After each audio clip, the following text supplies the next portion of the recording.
दारू छुड़ाने की दवा चल रही है बहुत भारी, एक भी सक्सेस नहीं है। कोठरियों में बंद कर दिए, नशा मुक्त केंद्र बना दिए, पर नशा मुक्त केंद्र वाले भी नशा कर रहे हैं। देखो मेरे पास ये दारू है, आपको एक पैक दारू पीना पड़ेगा और जब दर्शन करेगा।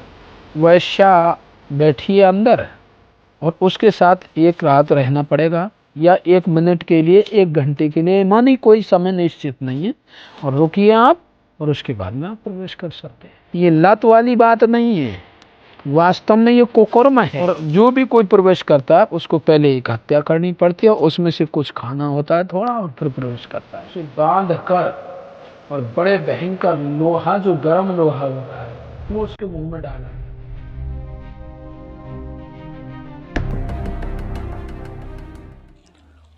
भगवान ने हम आप लोगों को जो मनुष्य जीवन दिया है, इसमें ये नशीली पदार्थ कभी स्वीकार नहीं होता है।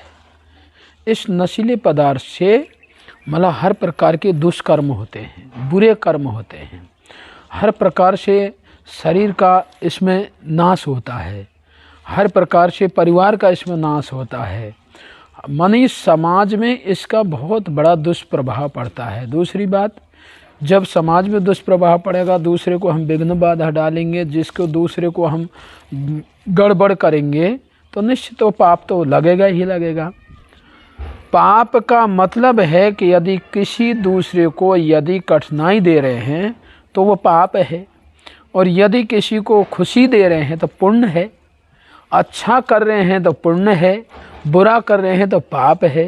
तो दारू पीना बहुत विशेष पाप है, छोटा मोटा पाप नहीं है। ये वास्तव में ही गरुड़ पुराण में भी इसका विवरण है कि जैसे ही दारू पीने वाले व्यक्ति को वहाँ जब नरक में जाता है तो उसमें भी जाके उसे बांध कर और बड़े भयंकर लोहा, जो गर्म लोहा होता है, वो उसके मुंह में डाला जाता है। अब आज देखिए कि कितना सज्जन परिवार में भी यदि कोई दारू पीने वाला हो जाता तो पूरे परिवार को दुखी कर देता है कि नहीं कर देता है, पूरे कष्ट में पड़ जाते हैं कि नहीं पड़ जाते हैं, संकट में पड़ जाते हैं, केवल एकमात्र दारू पीने वाले अवगुण से। ये लत वाली बात नहीं है, वास्तव में ये कुकर्म है। लत पड़े चाहे वो किसी भी प्रकार से दारू पीने का शौक या किसी की संगति में या जैसे भी पड़ जाए, परंतु वह है दुष्कर्म, अच्छा कर्म नहीं है। दारू पीना है उसको वास्तव में ही बहुत बहुत ही गंदा कहा जाता है, क्योंकि आज ही नहीं, ये आप सतयुग में, त्रेता में जहाँ भी देखेंगे वहाँ यह दारू का विवरण है। जिन्होंने दारू पिया है, जैसे रावण के इतिहास में तो बिल्कुल दारू का जिक्र दिख रहा है कि रावण जब दारू पीने की बात करता था तो ये समझिए कि पूरे और लोग जितने के भी हैं वो वह दारू वाले ही पक्ष में पड़े रहते हैं। परंतु उसके बाद में हुआ क्या, देखिए कि सज्जन आदमी एक उसमें से निकला था, दारू पीने वालों में से एक निकला था, उसका अलग से ही नाम हो गया। रावण का ही भाई विभीषण, वे इस कार्य में नहीं था और वे एकदम भगत बन गया, और सबको जितने पीने वाले उनको क्या कहा गया, असुर राक्षस कहा गया। क्योंकि वास्तव में ये दारू एक ऐसी चीज़ है कि इससे सारे कुकर्म करने का चांस बन जाता है। एक उदाहरण इसमें बहुत ही मतलब प्रमाणित करके आपको देते हैं कि एक व्यक्ति बड़ा सज्जन था, भक्तजन था, वह कहीं गैल में जा रहा था। अब उसकी भगवान परीक्षा भी करता है कि बीच रास्ते में उसको एक मंदिर मिल गया। अब जो सज्जन होगा, भक्त होगा, वो तो मंदिर देख कर तो दर्शन के लिए ललायित होता है। बड़ा सुंदर, बहुत सुंदर मंदिर था जिसके 4 दरवाजे थे। उसने सोचा रे तो मंदिर है, चलो हम दर्शन कर आते हैं, भगवान की मूर्ति होगी, हम दर्शन करते हैं। तो जैसे वह आया तो वहाँ पूछा, भाई ये किसका मंदिर है? भगवान जी का मंदिर है। अच्छा, तो ये हम दर्शन करने का, हाँ गेट पे जाइए और वहाँ बातचीत करिए, आपका जो दर्शन होगा, दर्शन के लिए तो बनते हैं मंदिर, और किसके लिए बनते हैं। वो बड़ा प्रसन्न हुआ और आया। जैसे ही आया पहले ही दरवाजे पर तो वहाँ एक आदमी बैठा था। उसने कहा क्या बात है कि हमको दर्शन करना है। कि दर्शन करिए, खूब करिए, परंतु प्रवेश होने से पहले हमारी बात माननी पड़ेगी। शर्त है यहाँ में प्रवेश करने की। कि क्या शर्त है बताओ। शर्त ये है कि देखो मेरे पास ये दारू है, आपको 1 पैक दारू पीना पड़ेगा और जब दर्शन करेगा। ये तो बहुत गंदा काम है, अब मैं दारू पीऊँगा, ये कैसा मंदिर है भाई। यहाँ का तो रिवाज ऐसा ही है, 1 गिलास ये दारू पिए और आप इसमें प्रवेश कर जाइए, दर्शन करिए। और वो जाँच ही थी भक्त की। वन कहा माँ मैं तो नहीं पीऊँगा, परंतु वन सोचा 3 दरवाजे और हैं, क्यों या बेवकूफ़ थे, मतलब मुँह लगे, पता नहीं ये कौन बैठा है, का मतलब गड़बड़ी है, परंतु ये कौन ने बैठा दिया यहाँ। पर इनको कौन बैठा था, वैसे ही कोई आकर बैठ गया होगा। आगे गया दूसरे दरवाजे पर, वहाँ जैसे प्रवेश किया तो एक आदमी बैठा था। उसने कहा रुकिए भाई, कहाँ जा रहा है। कि मंदिर के दर्शन करने। बहुत बढ़िया बात है, मंदिर के दर्शन करिए, परंतु फिर एक शर्त है हमारी। कि आपकी क्या शर्त है। ये तलवार लीजिए और ये एक जीव जंतु है, इसको काट के ही प्रवेश किया जा सकता है, वैसे नहीं करेंगे, प्रवेश नहीं कर सकता। इसमें से 1 ग्रास खाकर फिर मतलब आपको जाना पड़ेगा। मैंने कहा बदतमीज, ये तो बहुत उल्टा काम है, यहाँ में तो मौत है रही है, हत्या है रही है, ये कैसा मंदिर है यार। कि भाई अब कैसा भी हो, यह बात हमसे पूछने की ज़रूरी नहीं है। जो हमको आदेश मिला उस आदेश से हम बैठे हैं, मांस खा के जा सकता है। अरे भगवान ही क्या बीमारी है, कौन सा मंदिर आ गया है, कब अब 13 मंदिर बता रहे हैं और यहाँ में ऐसी बातें हैं। ये कौन कौन बैठे हैं बता रहे। चलो अगले दरवाजे से निकलेंगे, इससे भी मूर्ख से क्या बात करना है। वो निकला तीसरे दरवाजे पर। तीसरे दरवाजे पर पहुँचा तो वहाँ भी एक व्यक्ति बैठा था। उसने कहा कहाँ जा रहे हो। कि दर्शन करने के लिए। तो ठीक है दर्शन करिए, कोई दिक्कत नहीं, पर पहले मेरी शर्त सुन लीजिए। कि सब शर्त लगा भी बैठे हैं क्या, कम निकलने तो दो। कि नहीं नहीं, तो बात तो सुन लीजिए। यहाँ तो एक बात ऐसा है कि भाई हम कहा हे भगवान, ई का बीमारी हो रही है रे, ये तो कोई समझ में ही नहीं आ रहा बात। बताओ वहाँ मौत करवा रहे हैं, यहाँ वैश्या के साथ रुकना पड़ रहा है, वहाँ मतलब आपको दारू पीनी पड़ रही है। कैसा मंदिर है यार, समझ में नहीं आ रहा। चौथे में तो कम से कम कोई न कोई सही होगा। चौथे दरवाजे में जाता हूँ। चौथे दरवाजे में गया तो वहाँ मांस बनकर कंप्लीट तैयार किया, 1 प्लेट रखी है, भाई इसको खाइए और आप प्रवेश करिए। मैंने कहा ये कौन सी बीमारी है भाई, अरे यार ऐसा कैसे कर रहे हो, ये सब दरवाज़ों पे ऐसा हो रहा है। मैंने कहा भाई यहाँ का तो नियम ऐसा ही है, दर्शन करना है तो करिए। मंदिर किसका है, भगवान जी का है, भगवान जी का मंदिर भगवान जी का है, हमारी ये शर्त है भाई। अब वाने सोची भगवान जी का मंदिर है तो यार दर्शन तो किया जाए, तो कौन सा ये कौन से दरवाजे में घुसो। चलो यार वो पहले में ही चलें, पानी साई तो है, कोई दिक्कत नहीं। को पानी उन हत्याओं बीच तो, इन बेकार काम बीच तो है, पानी पी ले, भगवान का दर्शन तो करना ही करना है। वह ने कहा वही दरवाजे में जाकर क्या कर रहा है भाई, ये ना यहाँ तो आपने पहले समझ में नहीं आया, ये पीना पड़ेगा। तो वह ने कहा कि चलो यही घटा दो, तो एक ही गिलास के, हाँ 1 ही गिलास पीना बस। 1 गिलास, वो इतनी मतलब 1 गिलास जैसे लिया तो वो इतनी मतलब भयंकर नशीली थी कि अब वो तो होश ही वाक़ गायब हो गया, और जितना घिताने लगे उतना ही घाने लगा, पीने लगा। अब वे जैसे ही मंदिर को तो छोड़ा, दूसरे दरवाजे पर चला गया। वो मतलब आदमी भी काट दिया उसने। तीसरे दरवाजे पे भी गया, वैश्या के भी साथ रहा। चौथे दरवाजे पर भी गया, तुरंत मांस खाने लगा। चारों ने मिलकर कहा आप कोई भगत नहीं हो, आप भक्त नहीं हो। आपने भक्त होते तो दर्शन का मतलब है कि दर्शन तो भगवान का करना, पवित्रता का करना है ना। ये अपवित्र उनके दरवाजे पर खड़े हैं तो आपने ये स्वीकार किया है।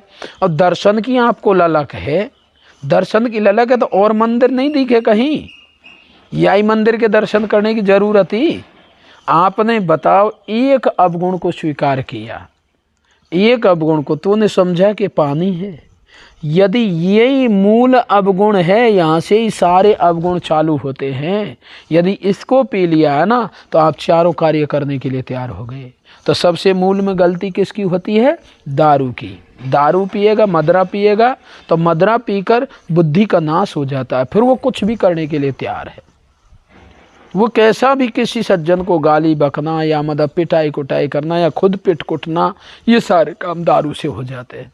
इसलिए भगवत कृपा से शास्त्रों में भी इसे निषेध कहा गया है, समाज में भी इसे निषेध कहा गया है। चाय पी रहे हैं लोग परंतु निषेध है। सड़कों के हर जगह जगह लिखा है दारू पीकर वाहन ना चलावें। क्यों भाई? ये अच्छी चीज़ होती या मतलब कोई बहुत बढ़िया चीज़ होती या ई समाज के नेक लेवल वाली होती तो ये सब इस पर मतलब रोक नहीं लगती। इसलिए ये पाप में भी है, दुष्कर्म में भी है, और ये आपका नाश करने के लिए एक ई दारू ही ऐसी है। क्योंकि समुद्र जब मंथन हुआ था उनमें ये निकली थी। बताएं इसे 14 रत्नों में, पर रत्नों में से कहा गया है कि ये जो दारू है ये मात्र राक्षसों के बुद्धि के विनाश के लिए ही परमात्मा ने उनका मंथन किया था। मानी राक्षसों को मतलब उनकी बुद्धि को भ्रष्ट करने के लिए, तभी जाकर वे देवता लोग इन पर विजय प्राप्त करेंगे। क्योंकि जब बेहोश हो जाएंगे, जब इससे इनका कोई स्थिति नहीं बन पाएगी तो वो विजय पालेंगे। इसलिए उसके लिए दारू भी बनाई थी। उसको पीकर फिर चाहे जैसा दुष्कर्म, चाहे जैसा किसी को पीटना कूटना, असुरता का काम ये करने लग जाते हैं। इसलिए ये घनघोर बुरा कर्म है। इसको कभी भी आदमी ये ना समझे कि ये दारू पाप नहीं है, चलो कोई दिक्कत नहीं, पानी का ही रूप है। नहीं नहीं, इससे पाप भी भरपूर होता है, बुद्धि का भी नाश होता है, परिवार का भी नाश होता है। हर प्रकार से ये नाश करने के लिए भगवान ने इसको बनाया था कि यदि जो कोई भी या दुनिया में गड़बड़ी कर रहा है और उसका नाश करना है तो दारू की टेव लगा दो बस। अब उससे दोनों लोग उसके नाश को हो जाएंगे। इसलिए कभी भी, आज तो वर्तमान में भगवान सदानंद जी ने इतना कहा है, कल के अवतार भगवान सदानंद जी ने ये कहा है कि ये सतयुग आने वाला है, इसमें कोई भी व्यक्ति भोगी व्यसनी तो रहेगा ही नहीं। अरे कोई बीड़ी सिगरेट तंबाकू ये सब जो भी कोई हुक्का इत्यादि जो समाज के लोग ने वो कह रहे कि इसमें समाज का वो है या में स्वागत है या में फलाना है, ये बच नहीं पाएंगे। बीड़ी भी निषेध है, हुक्का भी निषेध है, दारू की तो चर्चा ही मत करिए। कोई भी इस समय नशा व्यसन रह नहीं पाएगा, कुछ समय तक है ये। क्योंकि जिस समय नाश के समय आता है इस मानव जीवन का, उस समय ये बहुत तेज़ी से हो जाता है। आज दारू की दुकानें, दूध की दुकान ठप्पे परंतु दारू की दुकानें चल रही हैं। दूध की दुकान में यदि नेक भी कोई कहीं कछु मिस्टेक आ गई ना तो वह आए दिन अखबार में बहुत तगड़ा उस पर केस लग जाएगा। दारू की दुकान में जहर भी मिला आ गया तो घर पे मर लेंगे परंतु उसको प्रकाशन नहीं करेंगे। क्यों भाई? क्योंकि वो है ही छुपायर, तो लोग पी रहे हैं, उसमें भी प्रकाशन करेंगे तो वही मतलब अपराधी बने जा रहे हैं। इसलिए जब बुद्धि का नाश होता है, जब वास्तव में उनके शुभ कर्मों का नाश होता है, धरती पर जब हाहाकार मचने का समय आता है, उस समय दारू प्रधान हो जाती है। इसलिए भगवत कृपा से दारू का सेवन सदा ही नाश के विधान के लिए बनाया गया है। लोक और परलोक दोनों का नाश हो जाता है। यदि उस किसी को लत लगी हो तो ये मनुष्य अभ्यासित ऐसा है, यदि वो छोड़ना चाहे, छुड़ाने का विधान नहीं है, वो छोड़ना चाहे तो उसके लिए फिर विधान है। यदि वो छोड़ना चाहे तो उसके लिए विधान है, यदि कोई छुड़ाना चाहे तो उसका कोई विधान नहीं है। तुम मुझे छुड़ाना चाहते हो, मैं छोड़ना ही नहीं चाहता, तो क्या उपाय बनाओगे? यदि छोड़ना चाहता है वे, तो उसके लिए एक ही उपाय है। यदि वो गौर करे, कोशिश करे, कहीं वो धार्मिक भी नहीं है, वो किसी भी प्रकार से ऐसे आदत में पड़ गया जो धार्मिक भी नहीं बन सकता, सत्संग भी नहीं सुन सकता, मंदिर भी नहीं आ सकता। हालांकि मंदिर और सत्संग तो दोनों अवगुण को छुड़ा देता है। तो वे फिर यदि छोड़ना चाहे कि अपना नाश की तरफ वाके रुख दिखाई दे रहा है इससे, तो वे इस प्रकार से अभ्यासित हो सकता है कि इतने बड़े नशा को छोड़कर वो पहले छोटा नशा करे। छोटा, जैसे मानकर चलो बताया गया है अधिकांश लोगों को जैसे बीड़ी सिगरेट छुड़ाने के लिए उनके मुंह में कुछ डाला जाता है। जैसे आपका छोटी हर्र है, डाल लिया है तो उससे वह का अभ्यास बना रहेगा। धीरे धीरे धीरे धीरे उसके कोई सुपारी की लीजिए या कोई पान ले लीजिए, थोड़ा सा नशा वाला तंबाकू डाल लीजिए वह पान में, तो धीरे धीरे धीरे धीरे उसको आप फिर मीठी खाने लग गया। उसके बाद में आप छोड़ जाओगे, आराम से छोड़ जाओगे सहजता में। छोड़ना चाहे तो, और नहीं छोड़ना चाहे जब तो वो कैसी भी सुपारी खवा दो चाहे जो भी खवा दो, फिर भी वह नाश की तरफ जाएगा। इसलिए भगवत कृपा से हर चीज़ का एक अभ्यास होता है, एक सिस्टम होता है, उसको धीरे धीरे धीरे धीरे छोड़ने का अभ्यास किया जाए।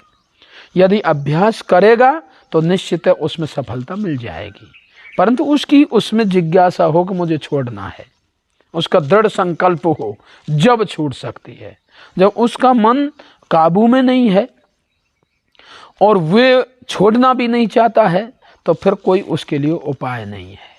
पहले खुद को ये सोचना पड़ेगा कि ये अच्छी नहीं है, बुरी है, ऐसे उसको सीख मिले और हमेशा ऐसे लोगों के बीच में रहे, ऐसे ही लोगों के बीच में रहे जो सज्जन लोग हों। यदि कहीं भक्तों के बीच में रह जाए या मंदिर की आरती पूजा करने लग जाए तो निश्चित है कि उसको यदि छोड़ने की जिज्ञासा हो तो निश्चित है वो छोड़ सकता है। और छोड़ने की जिज्ञासा नहीं है तो लाख मंदिर में आ जा, कितना भी भक्तों के पास रह जा, कितना भी सत्संग सुन ले, कितना भी भागवत सुन ले, वो नहीं छोड़ सकता है। अभी इतने दिनों से भागवत सुन रहा है, इतने दिनों से सत्संग सुन रहा है, ज्ञानी भी ये है, फलाना है, ये ऐसा कर रहा है। अरे भाई ये तो इसकी मर्जी है ना, ये जो स्वतंत्र किया है भगवान ने इस खेल में, तो ये चाहे तो छोड़े, नहीं चाहे तो नहीं छोड़े। चाहेंगे उसके लिए उपाय है। जब मैं बीमार हूँ, बीमार दवा लेना चाहेगा तो दवा है, और नहीं लेना चाहूँगा तो फिर दवा क्या करेगी? दवा कहने से थोड़ी कोई बात होगी। नहीं मैं छोड़ना चाहता हूँ, मैं या व्यसन को छोड़ना चाहता हूँ, मैं या व्यसन को छोड़ना चाहता हूँ, और व्यसन मिले जब तुरंत उसको ले तो कहाँ वे व्यसन छोड़ना चाहता है? व्यसन छोड़ने से पहले उसको संकल्प लेना पड़ता है और उसके बाद में उसमें दृढ़ता लानी पड़ती है। फिर उसको ऐसे समाज में रहना होता है जिससे वे उसमें वहाँ की चर्चा ही ना चले, और चर्चा चले भी तो उस पर ऐसे उदाहरण सेट किया जाए उसकी बुद्धि पर जो उससे घृणा होवे, तब जाकर छूटती है, अन्यथा नहीं छूटेगी। छूटने का ऐसा कोई उपाय नहीं है मंत्र से छुड़ा दे, कोई दवा से छुड़ा दे। कोई दवा बहुत सी चल रही है दुनिया में, दारू छुड़ाने की दवा चल रही है बहुत भारी, एक भी सक्सेस नहीं है। कोठरियों में बंद कर दिए हैं, मतलब नशा मुक्त केंद्र बना दिए, पर नशा मुक्त केंद्र वाले भी नशा कर रहे हैं। कहाँ नशा मुक्त है? जब मेरे चित्त में नशा चढ़ रहा है तो कौन है जो छुड़ा देगा? और जब मेरा चित्त ठीक करना पड़ेगा, मुझे हानि देख कर करे आते तो मेरा जीवन भी नाश हो रहा है, मेरा परिवार का नाश हो रहा है, मेरा धर्म का भी नाश हो रहा है, मेरा हर प्रकार से मैं पूर्ण तरीका से एक मनुष्य ना होकर और एक घृणित असुर राक्षस की श्रेणी में आ रहा हूँ। तब ये बातें उसके दिमाग में होगी और फिर छोड़ने का प्रयास करेगा, तो उसको दवा भी काम करेगी, उसको मंत्र भी काम करेगा, उसको सत्संग भी काम करेगा, उसको मंदिर भी काम करेगा, उसको भक्त भी काम करेगा, सब कोई काम करेगा, क्योंकि वह सीखना चाहता है। सीख यदि नहीं सीखना चाह तो ऐसा कोई इस धरती पर नहीं है कि उसकी उन लतों को छुड़ा सकता हो।